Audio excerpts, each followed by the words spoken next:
Delivery के बाद जब बेबी माँ के हवाले किया जाता है तो ब्रेस्ट फीड करवाने के लिए, तो बाज़ औक़ात देखा यह गया है कि ब्रेस्ट मिल्क नहीं है या इनएडिक्वेट है, बच्चे की ज़रूरियात पूरी नहीं कर सकता।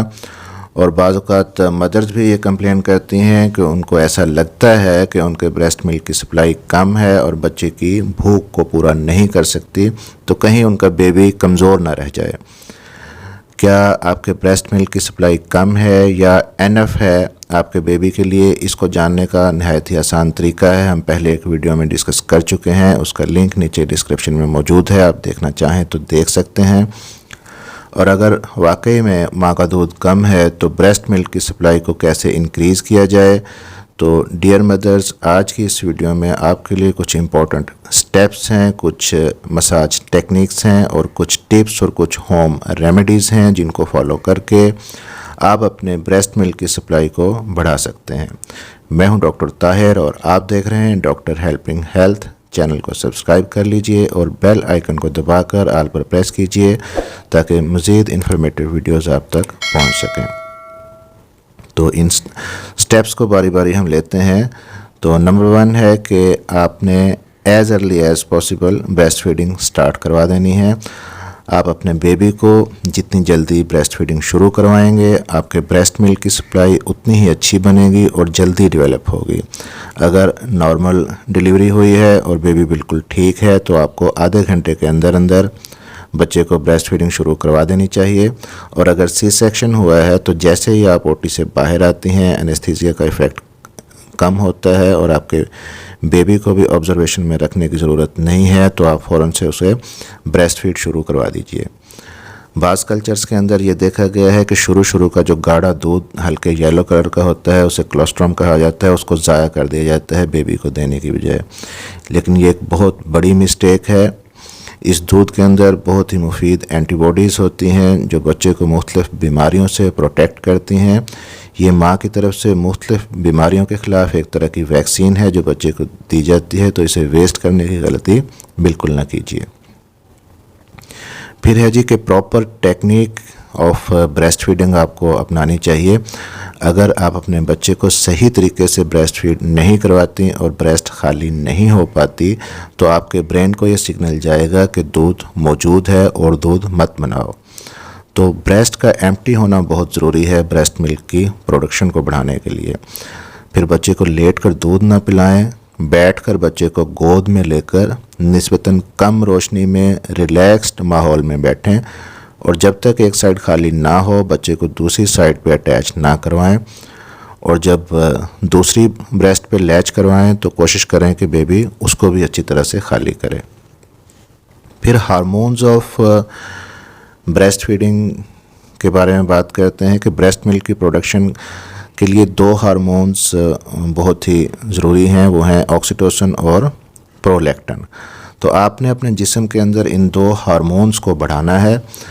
जितने अच्छे तरीके से बेबी निपल्स को सक करेगा उतनी ही ज़्यादा स्टिमुलेशन होगी इन हार्मोन्स के लिए। तो अपने और बेबी के दरमियान एक बॉन्ड और एक कनेक्शन पैदा कीजिए। जिस वक्त अपने बेबी को आप फीड करवाएं तो टीवी या मोबाइल देखने की बजाय या इधर उधर की बातें सोचने की बजाय आप अपने बेबी को देखिए, टच कीजिए, उसको प्यार कीजिए। और बेबी जब सक कर रहा हो तो इस फीलिंग्स को महसूस कीजिए, इससे आपके हार्मोन्स बढ़ेंगे। और फिर अपने प्रोलैक्टिन हार्मोन को बढ़ाने के लिए बच्चे को नाइट में कम से कम 2 से 3 बार लाजमी फीड करवाएं, इससे आपके मिल्क की प्रोडक्शन बढ़ेगी। तो इसके बाद है जी हाइड्रेशन स्टेटस। जैसा कि आप जानते हैं कि ब्रेस्ट मिल्क के अंदर 87% वाटर होता है, इसलिए अपने हाइड्रेशन स्टेटस को मेंटेन रखिए। दिन में कम से कम 10 से 12 गिलास पानी पिएं, इससे आपके ब्रेस्ट मिल्क की सप्लाई भी अच्छी रहेगी।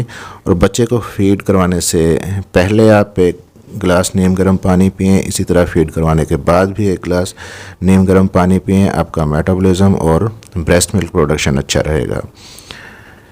इसके बाद एक मिस्टेक जो बहुत सारी मदर्स करती हैं, तो बॉटल फीडिंग जो है उसको आप अवॉइड करें। कुछ मदर्स ये मिस्टेक करती हैं कि ब्रेस्ट फीडिंग के साथ साथ बॉटल फीडिंग भी शुरू करवा देती हैं।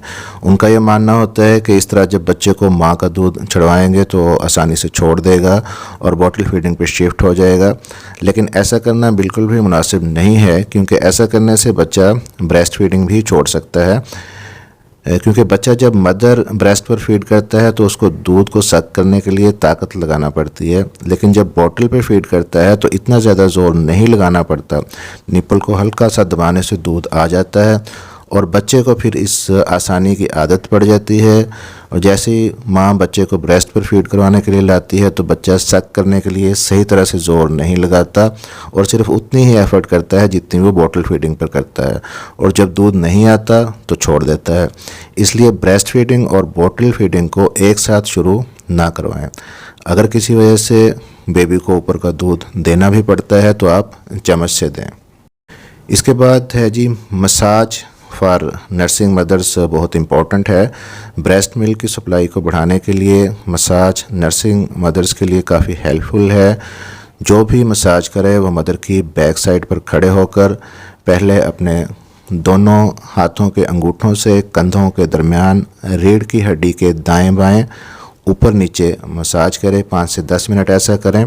फिर दोनों शोल्डर्स की बैक साइड पे सर्कुलर मोशन में हाथ की हथेली से मसाज करें।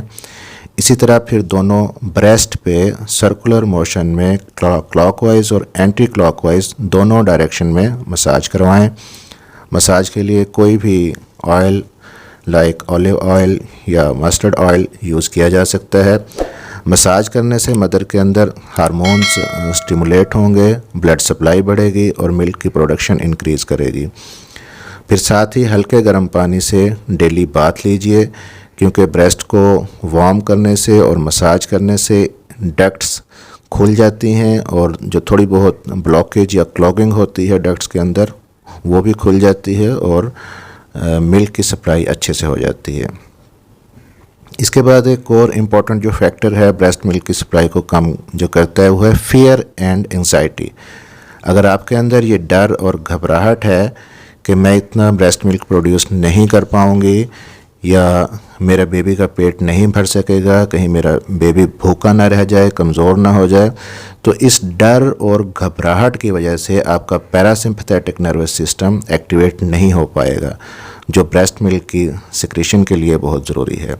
तो इसलिए अपने अंदर से इस डर और खौफ को निकाल दीजिए और कॉन्फिडेंट और रिलैक्स रहिए। तो अब बात करते हैं जी foods to increase breast milk supply. Galactagogues क्या होते हैं? खाने में ऐसी कौन सी चीज़ें हैं जो आपके ब्रेस्ट मिल्क की प्रोडक्शन को बढ़ाएंगी?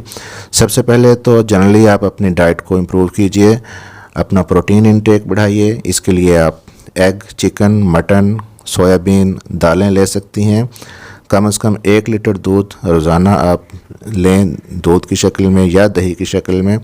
फिर फल, सब्जियां और मछली को खुराक में शामिल करें। तो इसके अलावा खाने में कुछ ऐसी स्पेशल चीज़ें हैं जो ब्रेस्ट मिल्क की प्रोडक्शन को बढ़ाती हैं, ऐसा माना जाता है। इन्हें नेचुरल गैलेक्टोगोग्स कहा जाता है। ये ऐसी चीज़ें हैं जो सदियों से चली आ रही हैं।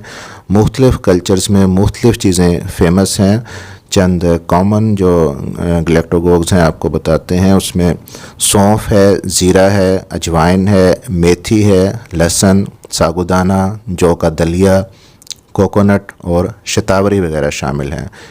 तो ये सारी चीज़ें एक साथ तो नहीं लेनी, लेकिन रैंडमली आप इन चीज़ों को ट्राई कर सकते हैं। फॉर एग्ज़ाम्पल कि आप मेथी दाना रात में 1 चम्मच रोज़ाना पानी में भिगो कर रख दें और सुबह उसे चबाकर उस पानी समेत आप निकल सकते हैं। इसी तरह आधा चम्मच ज़ीरा पानी के साथ लें रोज़ाना। फिर कोकोनट जो है वो आप पाउडर ले लें, उसकी खीर बना सकते हैं या कोकोनट के लड्डू या बर्फ़ी किसी भी फॉर्म में आप ले सकते हैं। शतावरी का हमने जिक्र किया है, ये बहुत ही फ़ायदेमंद है। इसे फ़ीमेल फ्रेंडली हर्ब भी कहा जाता है। इसे आप पाउडर की शक्ल में बना के रख लें और 1 चम्मच डेली आप इस्तेमाल करें। शतावरी से न सिर्फ ब्रेस्ट मिल्क की प्रोडक्शन बढ़ेगी बल्कि जो पोस्टपार्टम हेमरेज होता है उससे भी ये प्रोटेक्ट करती है। यूट्रस की कंट्रैक्शन में भी हेल्पफुल होती है और यूट्रस जल्दी अपने ओरिजिनल साइज़ में आ जाती है।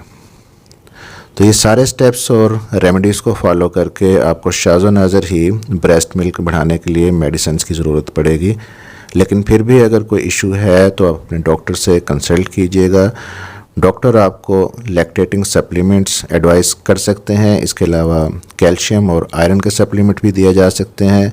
फिर एक दो मखसूस अद्वियात भी हैं जो कंसल्टेशन के बाद डॉक्टर्स आपको एडवाइस कर सकते हैं। तो इन्फॉर्मेशन अच्छी लगी हो तो वीडियो को लाइक कीजिएगा, शेयर कीजिएगा और चैनल को सब्सक्राइब कीजिएगा और अपना ख्याल रखिएगा।